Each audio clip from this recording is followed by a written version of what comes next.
High বন্ধুরা, আসসালামু আলাইকুম। তোমাদের মাঝে তো আমার এই ভিডিওটা শেয়ার করা হয়েছে ছোট ছোট ভিডিওর মাধ্যমে, কিন্তু আমার পুরো ব্লগটা তোমাদের মাঝে এখন পর্যন্ত শেয়ার করা হয় নাই।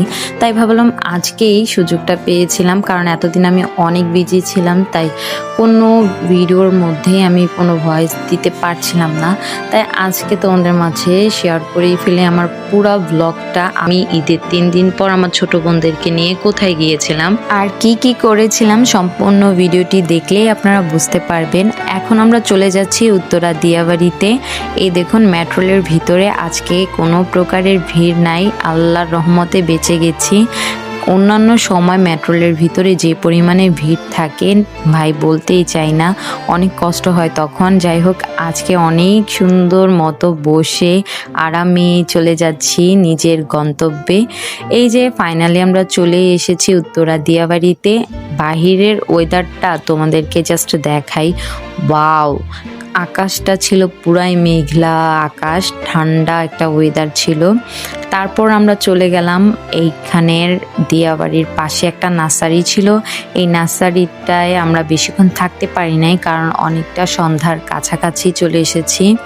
এই যে এখানকার মালিরা গেট লাগিয়ে দিবে, যতটুকু পেরেছি আমি ভিডিওতে তোমাদেরকে দেখাচ্ছি। কত সুন্দর গোলাপ, মাশাল্লাহ।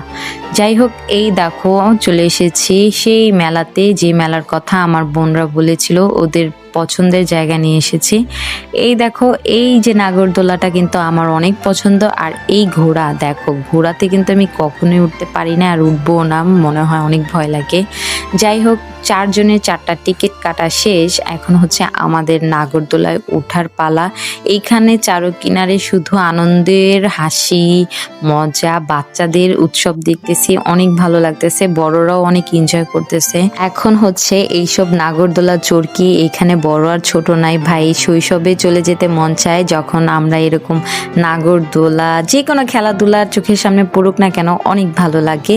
এই দেখুন আমার ছোট বোনের অবস্থা প্রচুর পরিমাণে খারাপ। আমি তো হাসতেছি, আল্লাহর রহমতে আমি এখন পর্যন্ত ভয় পাই নাই। এই নাগরদোলা উঠতে আমার অনেক ভালো লাগে। ছোটবেলায় ভয় পেতাম, উঠতে উঠতে অভ্যাস হয়ে গেছে, এখন আর আমি ভয় পাই না। তারপর এইখান থেকে আমরা চলে গেলাম বাসার দিকে রওনা করব বলে। তারপর ভাবলাম যে না, আমরা তো এখন পর্যন্ত খাওয়া দাওয়াই করি নাই।